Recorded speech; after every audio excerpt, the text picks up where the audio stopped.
Tonight, the Saints hold off a tough Steelers squad to lock up the #1 seed in the NFC. Who that? Who that? But does this team have enough to hoist the Lombardi Trophy at the end of the season? The Pels lose again, and the speculation continues to build that Anthony Davis may not stick around in NOLA at the end of his contract. And the early signing period sees LSU score big and Tulane build on his success after its first winning season since 2013. All that and much more tonight on 4th Down on 4.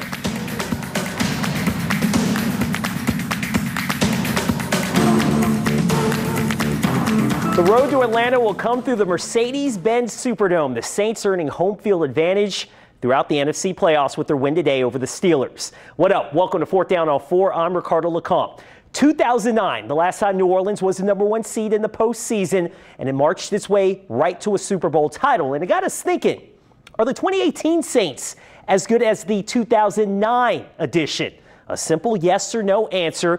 Vote on our WWL4 mobile app or at WWLTV.com/vote. Results at the end of the show. Doug Mouton starts us off with a wild and intense finish at the Superdome. 16 weeks into the NFL season, and this Saints team now checks every regular season box. Playoffs, division title, first round bye, and the Saints are the #1 seeds in the NFC. Gotta come through Bourbon, baby. Who that? Who that? We got guys that's played 15 years in this league, never went to the playoffs, so we got to seize the moment, and we can't take this for granted. It's speechless. It's a speechless moment. We're blessed, and we got a lot to work on. We'll keep on getting better, but we're going to run everything through the dome, and what a feeling. Listen, it's hard to secure the 1 seed, but knowing that we've done it, knowing that, the road comes through New Orleans, it gives us a lot of confidence. Obviously, we love playing in the Dome. We love playing in front of the Who Dat Nation. In the final 6 minutes against the Steelers, the Saints got major contributions in all 3 phases. For most of the day, Ben Roethlisberger torched the Saints. He threw for 380 yards. But with the Saints down 4 in the 4th quarter, this Demario Davis sack forced a punt. The defense got off the field. The Steelers faked the punt, and the special teams were special as Craig Robertson and Chris Banjo stopped Roosevelt Nix short of a first down. Big dude, so I'm sure he's used to falling forward, after contact. So we were just, in good position. We were able to get him down. I knew he was short, and then I saw the dude celebrating, and I'm like, I knew he was short. You know what I'm saying? So, at first I just looked at him and I was like, nah, he's short. And I seen Chris running, and I kind of just sat there. I thank God for a second, because I was like, man, that's just a huge play for our team. The offense was then backed up with a 3rd and 20 when Drew Brees threw this perfect strike to newly activated Ted Ginn for a critical first down. It's big having Ted Ginn back. We've missed him. He's a great veteran presence. I'm just glad that Drew still had the trust and the confidence to come to me on a big down like that after not playing for 9 weeks. Man, just show you what we have in this locker room, how we believe in one another. He's a threat, and he's also someone the guys believe in. And that 3rd down call now, that play he makes and the throw Drew makes, it's a great snap of protection, and that was a significant play. If we were looking at about 4 or 5 of them, that was one of them. 2 plays later, Mike Thomas put the Saints ahead with this TD. But Ben Roethlisberger had time. The Saints needed one more stop, and they got it in a very unusual way. Sheldon Rankins dropped in coverage and wrapped up Juju Smith-Schuster and punched the ball out. Demario Davis recovered, and the game was over. When I wrapped him up and made the tackle, still felt he was just sitting on top of me. My reaction was to just kind of punch, because I felt my hand kind of, near where the ball was. So punched through, and then, I felt the ball come out. And at that point, I'm just praying one of our guys gets it. It feels amazing. I'll always remember that one. We've been saying, put it on us at the end of the game. I feel like, the last series of the game, we pressured Big Ben, made him highly uncomfortable in that pocket. And that was the most impressive thing about the win over Pittsburgh. The Saints did it with offense, defense, and special teams. It's been different units throughout the course of the season. Sean Payton talked about that, the value of diverse wins heading towards the playoffs. it's going to take everybody, you know, everyone contributing, and certainly the fourth quarter was that way today. I mean, listen, our last 3 victories have been having to come from a fourth quarter deficit to win the game. And those wins mean this team now stays home for the playoffs. It feels good to know that we don't got to hop on no planes. You know, everybody keep their same normal routines throughout the week, and everybody got to come play through here. And, you know, we've shown that, and then when teams got to come play through here, you know, they're in trouble. Reporting from the Superdome, Doug Mouton, 4th Down on 4. All right, Doug, thank you very much. Drew Brees adds another fourth quarter rally to his Hall of Fame resume. Brees, with his 48th career winning drive in either the fourth quarter or overtime. That's the second most behind Peyton Manning since 1970. With more from today's thrilling victory, here's Andrew Doak. No one was happier than Michael Thomas to see Ted Ginn Jr. back on the sideline. November 4th was the last time that Thomas had broken the 100-yard barrier, and for a receiver of his caliber, someone to take the pressure off him was just what the doctor ordered. I'm sure he definitely helped me. We go out there and we complement each other. We play for one another. And here's the problem when you pressure Brees. That means you can't double team Thomas. Thomas caught 11 balls today on 13 targets. He now has a ridiculous catch percentage of 85.71% of his targets. It leads the NFL by a wide margin. No receiver or tight end in the league with at least 100 targets is even within 10 percentage points of him. He's always open, you know, which all great receivers are. They're always open. Man, he's a guy I know I can count on critical situations.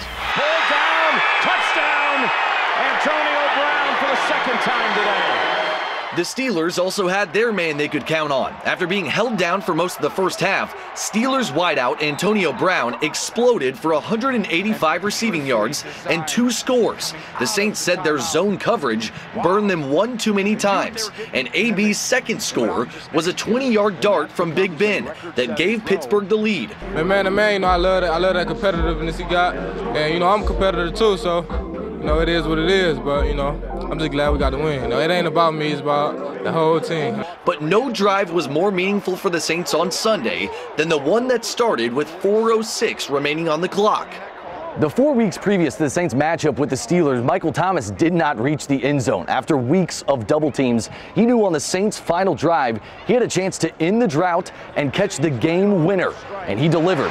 He's got possession right there. Yeah, I wanted that one, man. Anytime my team is up against the ropes and I've been going to battle with them, it's 16 weeks straight. I haven't missed a game. I'm there for those moments. But he secured it.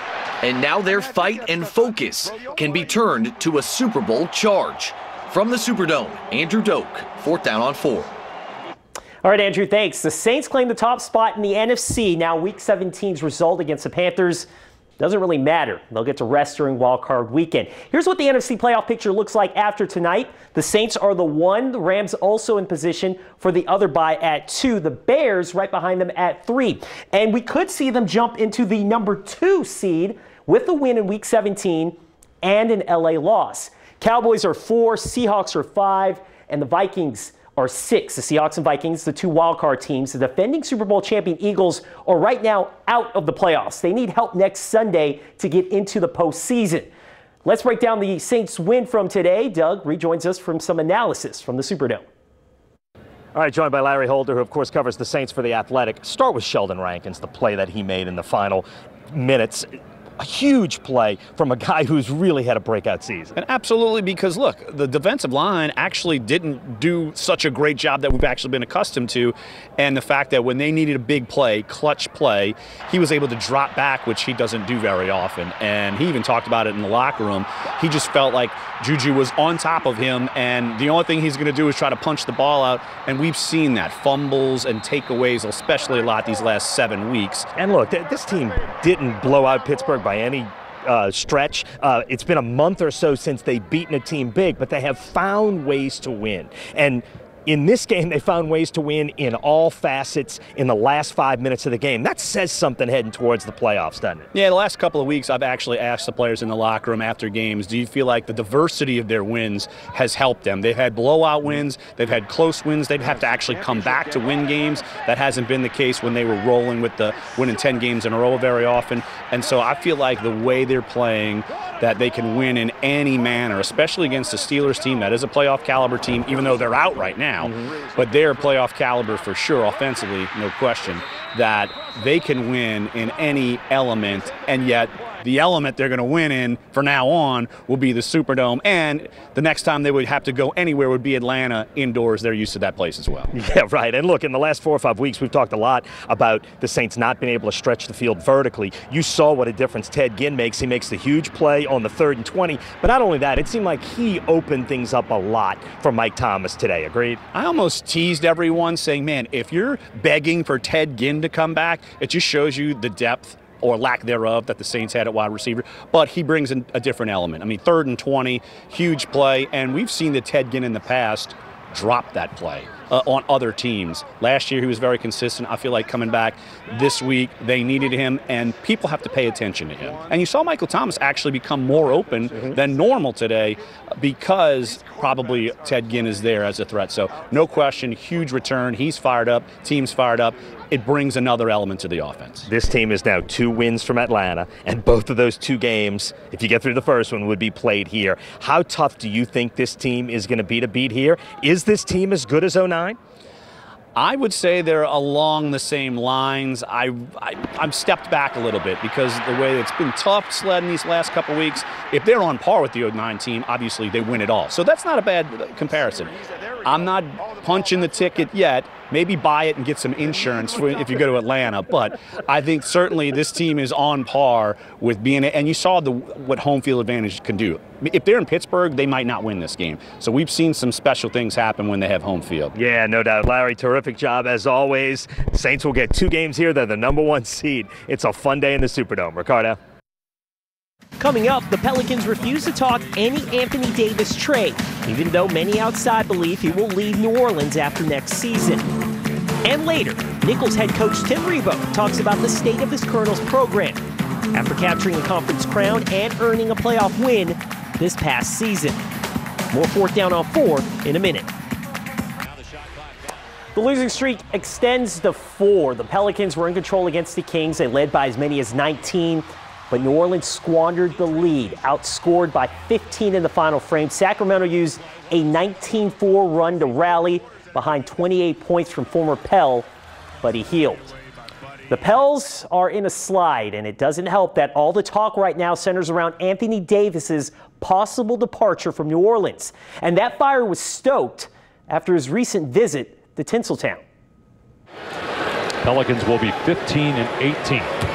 The 2 All-Stars shared an embrace after New Orleans lost to the Lakers, and then reportedly shared a post-game meal together afterwards. Many viewed that as the king courting the brow. LeBron James made it known he wants LA to trade for Anthony Davis, but the Pelicans making it clear he's not up for auction. I mean, he's under contract for another 1.5 years, so, you know, that's the easy part on our side. We have no intentions of trading him, and we're not going to trade him. And you know, and that starts at the top, all the way from our owner, all the way down to, the last ball boy on our team. You know, we're not trading. Okay. Davis won't say if he wants to stay in New Orleans when he becomes a free agent in 2020.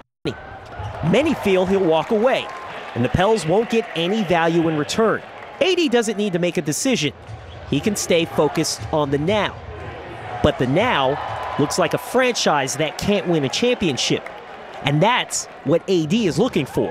Davis gives it up and then follows the miss with a slam. In a recent interview with Yahoo Sports, Davis said he'd take legacy, meaning championships, over money. And that's the only thing the Pels can barter with to make AD stay in NOLA.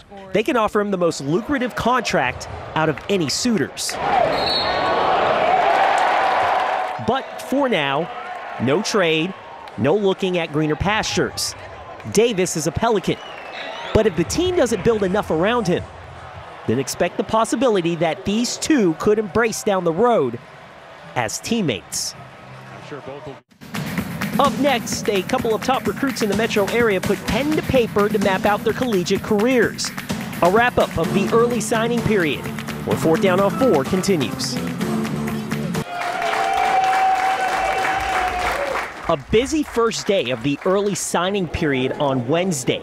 LSU made its mark in the metro area, inking 5-star Destrehan running back John Emery and 4-star Arrett linebacker Dante Starks. Staying home and staying close to the family. I see this year, well, going on to this year, and like 4 years from now, I think we're going to do good. All our 2019 guys that we have committed, you know, we all confident, man. You know, we all get together, we talk, and we feel like we go win the natty. Emery and Starks, two key pieces to a 19-player class that ranks 4th by 24/7 Sports and anywhere from 4 to 7 by other recruiting services. We got a ways to go on the defensive line. This is going to be a priority for us. But I think there's diversity. We feel needs in the state of Louisiana, and then we went out of state and got some great players. Tulane building on its highest-ranked recruiting class in program history from a year ago, with one that ranks 85th currently by 24/7 Sports. 19 heading uptown, including Hahnville wide receiver Jaquan Jackson and Ponchatoula running back Ty J. Spears. We had a lot of young guys, freshmen, sophomores that played for us this past season, and this recruiting, you know, obviously helps us this year, adding to the great roster that we have coming back. Southeastern inked 23 players on the first day of the early signing period, while Nichols, coming off back-to-back FCS playoff appearances for the first time in program history, signed just 4. The remarkable turnaround at Nichols continues, and it's largely in part because of this man. Tim Rebo, the head coach of the Colonels, joins us on 4th Down on 4. And Coach, now that you've gotten a couple of weeks to kind of just step back and see the successful season that you had, 9 wins, second most in program history, second Southland Conference title, second playoff victory in program history, how would you assess everything that's happened this past season? Well, it takes a lot of people to get to where we got to, and we have a special group of young men. Great group of coaches that we have on the staff that do a fantastic job. And, you know, guys came here 4 years ago. We had a plan. And we looked back and said, hey, they came in kind of like blind faith. You know, what we want to do. They bought in and they changed the culture. They changed the mindset. And then going into this year, they just took it to another level. Yeah, 27 seniors off that class, and that was your first class, the one that you had to sell the vision to. What are you going to miss most about this group? Look, leadership. We reached a stretch this year where we had lost a game, a tough game, where we thought, and they kind of thought the season was going to go down the other way, and they took charge of this team, a great group of guys who had been through there. A couple of those guys who had been through a 0-12 season, so they knew they wasn't going to let it go the other way. We reeled off 4 wins in a row at the end of the year, so probably going to miss their leadership. You do have Chase Forcade at quarterback coming back, and he's set a bunch of program records this season. Chart his progression from his freshman year when he got on campus to where he's at now. We still go back and we look back and laugh. His first game was at Georgia. His first pass he ever threw in college was an interception. Then he came back and boy, he's made some tremendous strides. Every year he gets better and better. I thought last season he had a good year, but in the offseason he really took it to a new level. His leadership skills, he started, him and Coach Rob Christoffel, the offensive coordinator, just on the same page. You know, 9-win season, what else can you say? You have him coming back. You do have to fill those holes from those 27 seniors that are leaving. We just passed early signing period. You already signed a couple of guys in that class. What are you looking for just in terms of what you need and your needs moving forward as you hit into the to National Signing Day in February? I still think we have a really good core group of guys coming back. We lost a couple guys on the offensive line. We had 4 starters on the offensive line, and 3 of them had been there for a couple years, led by Ryan Hanley, our center, out of Rummel High School. So we got to replace those guys, but we still got a lot of guys coming back. I think our running backs, we're really deep at running back in our skill position, and anytime you got your quarterback coming back, you'll be okay. Oh, absolutely. That's a big thing, having your quarterback back. Just in terms of that recruiting, you're seeing the success from LSU, and you see the success from Tulane on the FBS level. Does that affect your recruiting just in Southeast Louisiana when those two programs are having the years and having the recruiting cycles that they're having, or does that not affect you in any way? I think it does. I mean, everybody knows the quality of players we have around this area, and sometimes when those bigger schools like that, they start branching out a little bit more and starting shaking that tree a little bit wider, and it allows us to take some local kids and keep them here at home. So it's good. There's enough players in this area to go around, and we just got to be on the right ones, and our coaches do a great job of evaluating that. We said all the superlatives at the beginning of what this program has done in the few years that you've been there. How do you sustain the success now? Look, we talk about that as a staff a lot, sustainability. How do you do it? We have to just keep doing what we're doing and always looking to improve a little bit. And you get good people in your program, and the guys are going to come in, and now they start coaching themselves a little. Hey, this is how we do things around here. But look, make no bones about it. Good players can make you a good coach. Absolutely, and they're making you look like a good coach in this program. The turnaround that you guys have had in the last 4 years has been remarkable. Continued success, and good luck as you move forward and getting this program into even higher heights next year. Thanks, I appreciate it. Tim Rebo joining us, and we have more 4th Down on 4 after this. All right, our beginning of the show. Are the 2018 Saints as good as the 2009 edition? 2009, of course, won the Super Bowl. 2018 hoping to do that.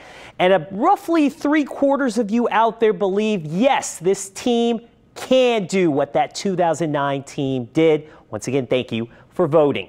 For Doug Andrews, sports photographer Adam Ney, producer Danny Rockwell, and the rest of the Eyewitness Sports team, I'm Ricardo LeCompte. Thanks for joining us. Merry Christmas and Happy Holidays.